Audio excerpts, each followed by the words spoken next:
Townsend's recording sessions, or Paul McCartney's recording sessions, or the Rolling Stones recording sessions, and they were my friends, and that was my university, and those were my masters.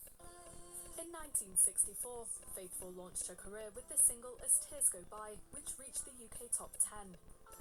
The song was co-authored by the Rolling Stones' Keith Richards and Mick Jagger, with whom she famously had a 4-year relationship.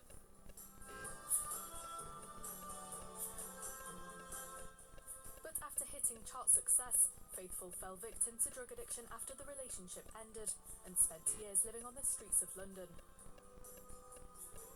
It was a struggle she would ultimately overcome. Faithfull started to turn her life around in the mid-70s and bounced back to prominence in 1979 with her synth-driven album Broken English, which earned her a Grammy nomination. A reversal of fortune that was no mean feat. I didn't get here on charm, I can tell you. This is not what made Marianne faithful. But what would you say? Hopefully there is a little charm left. But what would you say to a 17-year-old who wants to... I don't give advice, that's what I don't do. That's rule 1, do not give advice. My advice is very, very simple. Don't take heroin and don't smoke crack. She went on to release more than a dozen albums. Alongside her career in music, Faithfull also tasted success as an actress, taking on roles including Ophelia in Tony Richardson's Hamlet and playing herself in Jean-Luc Godard's 1966 film Made in the USA. After rebounding from a string of health issues in recent years, including a broken hip and COVID, Faithfull has died aged 78. What a woman.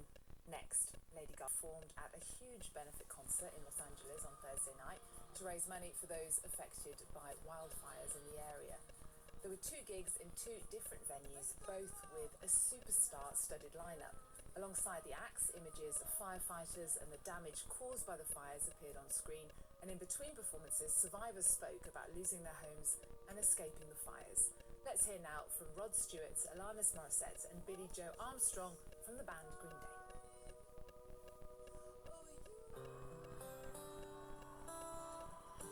Alright, let's do this.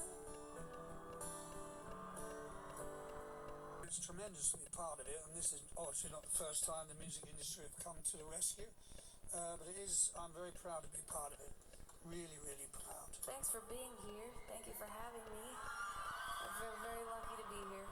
We are Californians, and you know, it's like Los Angeles has been like a second home for us because we're from the Bay Area. We've made a lot of records here, you know, in Hollywood, in different studios. We've been coming here for 30 years, so it was just really important for us to sort of do our part in a small way to maybe one of the most important gigs I think that we've ever played. There's respect for history, that there's a respect for communities really wanting to come together, and I think I feel more of a sense of community post-fire than I ever have. So it's less talking about community and coming together in a way we're born to do. We're literally built to connect, and now we're living it. Now we're leaning on each other. A lot of people receiving who'd never known how to receive before. It's amazing to watch stoic people receive love when they don't want to. 1, 2, 3, hey! Pow!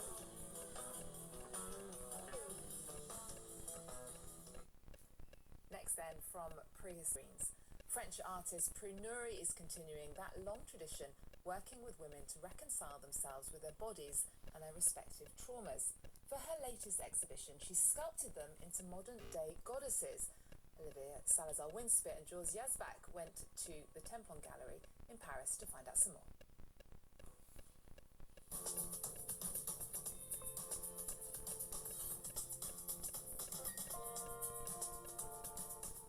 Women have always been at the forefront of Prue Nourry's work.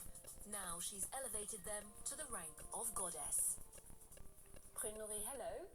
This project, Venus, recalls some of the oldest, most original human creation, Paleolithic sculptures, and then the name evokes ancient Greece. However, you worked with real women from today, 21st century women. What makes them goddesses, in your opinion? I've met 8 women from an association called La Maison des Femmes in Saint-Denis. They accepted to pose for me naked above their cultural taboo or their trauma. I thought that I was, shaping sculptures, but in fact, they used very often the word reconstruction, like if through their words, their stories, we were working together to heal their trauma in a way using hands and clay. The Venus project includes much larger pieces, sculptures that will be part of the new metro station Saint-Denis-Pleyel on the edge of Paris. It's Prune Nourry's first public commission. So here you have one of the life-size sculpture that will be one day installed. 108 of them, all different in some ways, in the future Saint-Denis-Pleyel station. These are an interpretation of the Paleolithic Venus. 8 of them. You have the Willendorf, the Lespugue, or the Grimaldi. And what I loved with them was that they were very figurative for the time, but at the same time quite abstract. And we could see so many shapes. Some of them were shapes of women that could be fertile in the age of procreation, but also some very thin one, or some like the Lespugue, which are maybe known to represent the 3 ages of woman. You often work with natural materials, wood, clay, earth, and craftsmanship seems to be a very important part of your approach. How do you see that almost traditional approach to making art? For me, it's also the material that is very important, and the collaboration with craftsmen. And the material clay, for example, has a very heavy symbol, and because it's also related to our collective consciousness, all the myth of creation that we share. And for example, in Yoruba or in the monotheist religion, the idea that the human being was made of clay. Prune Nourry has built up a body of work that explores mythology, sacred rituals, bioethics, and more. But it's her subtle commentary on gender equality and the treatment of women and girls that really resonates in her art. A recent project of yours took you to Nigeria for this creation, Statues Also Breathe, where you met some of the Chibok families whose daughters were kidnapped by Boko Haram in 2014. Can you tell us a bit about that journey, and especially your approach to the artistic process, because it was a collective project, I think? Yeah, it's totally a collaborative project with the Ile-Ife University, but also the families of the Chibok girls. They entrusted us with the portraits of the missing daughters, still missing daughters, and we tried through sculpture, in fact, to personify the absence.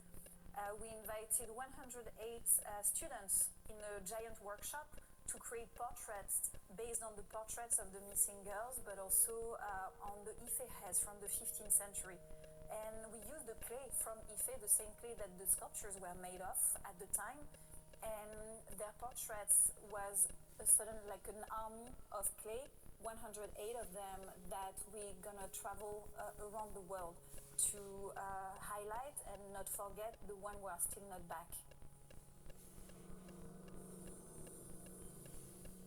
You sculpt very powerful, inspiring female figures like a wounded Amazon or the terracotta daughters, which recall the warriors of the first emperor in China. And then there's this gigantic pregnant Mother Earth. We could say that you create a sort of artistic matriarchy. Is that the reflection of the world we live in, or is it a reaction against it? As an artist, I wouldn't say that I reflect the world like a mirror. It's more about creating, suggesting a reflection, a commune reflection, and also finding what link us, are ways to create bonds between human beings, where we live in a world that search more for what divides us. And art can be a way to unite us.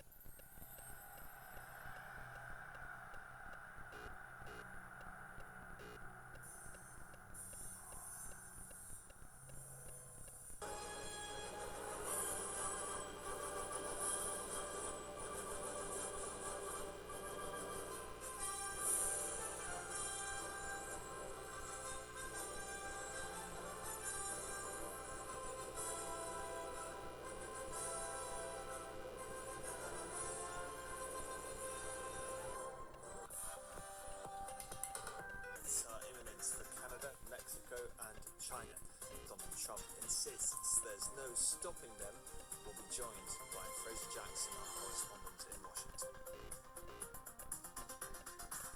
Israel and Hamas prepare to swap 3 hostages for 183 prisoners after chaotic scenes during the last exchange on Thursday. And France 24 reports from Kumbh Mela, where millions of Hindus are taking the waters and authorities are criticised for their response to a deadly stampede. Can be done to delay it. This Saturday, Mexico and Canada are to be hit with 25% tariffs and China with 10% tariffs on imports. He did, however, say that Canadian oil would possibly only be hit with a 10% tariff, which could take effect in mid-February instead, along with wider tariffs on oil and natural gas. Let's hear Trump's comments to reporters. Am I going to impose tariffs on the European Union? You want the truthful answer, or shall I give you a political answer? Absolutely. Absolutely. The European Union has treated us so terribly. For more now, we can cross to Fraser Jackson, our correspondent, standing by for us in Washington. Just talk us through all of these tariffs that are meant to come into effect. Well, there's a barrage of them. That soundbite you heard there was about the European tariffs, which currently have not been announced. But what we do know is coming in on Saturday is a 25% tariff on Canada and Mexico and a 10% tariff on China. Now, I should point out, previously, people have been reporting that was an additional 10%. It's not additional to the 25%. It's actually additional to the tariffs that already exist on China. So they're actually getting away with a 15% less tariff at the moment than Canada and Mexico. We know that this tariff is going to be on chips, steel, aluminium, and copper. We also know it's going to include oil and gas as well. But that oil and gas tariff will only be 10% and will be coming in by February the 18th, we are told. Donald Trump said there is nothing that can be done by these 3 countries to avoid the tariffs. He said that Canada has treated us very unfairly, and he once again mentioned the drugs flowing into the country, especially fentanyl, which has killed hundreds of thousands of Americans over the course of the last few years. Well, the Canadians have tried to stave this off. They've pledged almost $700 million to strengthen the border with the United States. Justin Trudeau vowed to retaliate, saying it's not what we want, but if he moves forward, we will also act, telling Canadians, I won't sugarcoat it, our nation could be facing difficult times in the coming days and weeks. So therefore, fears of a trade war have been sparked, and it could massively impact Canada's economy, but it will also likely be felt by US consumers as well. Each other's biggest trading partners. Mexico and Canada together represent the US's 2 biggest trading partners. 30 states individually deal with Canada, and if you are in this northeastern part of the US where I am, you get served a lot of ads by Ontario province who push how much business that they do with the northeast of America to try to change public opinion about these tariffs. The big one really that the Canadians will be worried about is oil. It's a massive amount of what they export to the US is oil, but therefore it's also going to be a problem for the Americans as well. 60% of the oil that the US imports comes from Canada, and over 3/4 of the US oil that they use is imported. So it's definitely going to impact price at the petrol pumps as well. Restricted list, which forbids transactions with many Cuban military and government-linked entities. It comes just weeks after Joe Biden softened those sanctions. Human rights groups say a planned release of 500 prisoners by Cuba in response has been suspended since Trump came in. Cuba's foreign minister has called Rubio's announcements, quote, criminal. Crash, this one in Philadelphia, where a medical transport jet crashed shortly after takeoff on Friday. A child, her mother, and 4 others were on board, travelling home to Mexico before the plane hit an intersection in the neighbourhood of Rawnhurst, exploding and setting several homes ablaze. Let's hear from a worker at a nearby petrol station.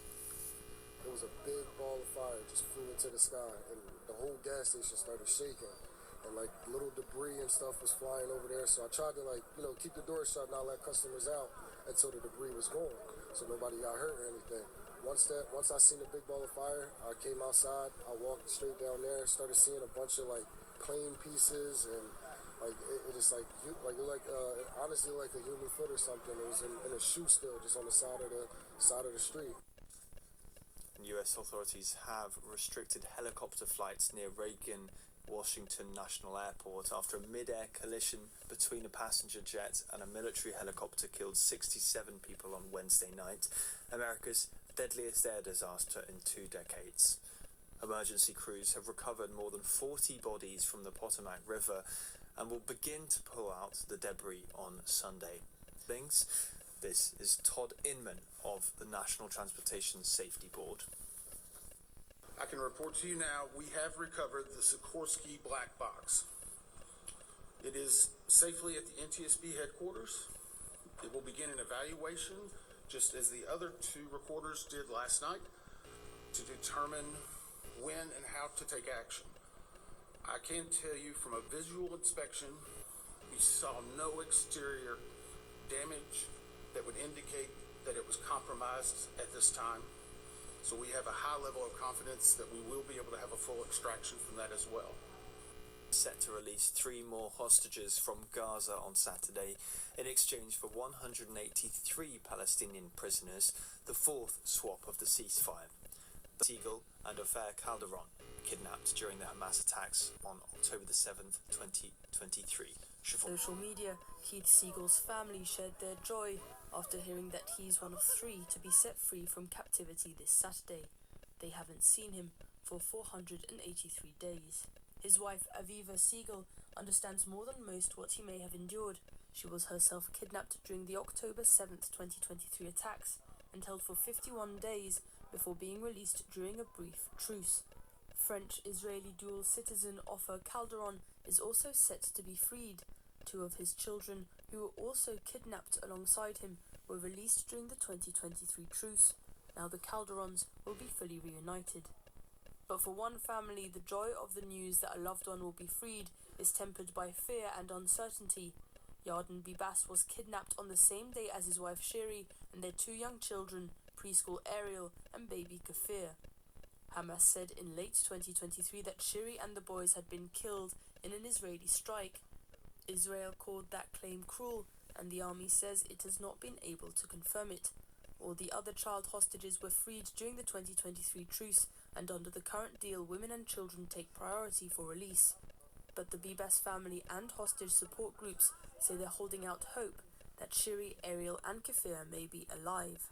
All of the country will hug Yarden. We are all with him. He's always in our prayers. And we're still waiting for his 2 sons and his amazing wife. With every hostage coming back, we're extremely happy for them and their families and looking forward to seeing everybody home. After these releases, there will be 20 Israeli hostages remaining on the list of those to be released during this phase of the ceasefire. It's believed that only 12 of them are still alive. Friday, thousands of people demonstrated at the Rafah border crossing in a rare state-sanctioned protest. They did so against a proposal by the US President Donald Trump that Egypt and Jordan should accept large amounts of people from Gaza. Nicholas Rushworth tells us more. They gathered at the Rafah crossing on the Egyptian side of the border with Gaza to express opposition to any displacement of Palestinians into Egypt, as suggested by the US President Donald Trump. We are taking part today in the protests in solidarity with the Palestinian people. And we say no to any displacement of Palestine or Gaza at the expense of Egypt on the land of Sinai. We are against the forced displacement of Palestinians and against harm to Palestinian interests. We fully support peace. Egypt has always been an advocate of peace, even when others were advocates of war. The Egyptian President Abdel Fattah al-Sisi has rejected Trump's idea that Egypt would facilitate the displacement of Gazans. Speaking on Wednesday, he said Egyptians would take to the streets to express their disapproval. I'd like Egypt to take The US President last Saturday proposed a plan for Egypt and Jordan to take Palestinians in. probably 1.5 million people, and we just clean out that whole thing. Jordan too has strongly rejected the idea. Trump reiterated his suggestion on Thursday. Both countries, Jordan and Egypt, are recipients of US aid.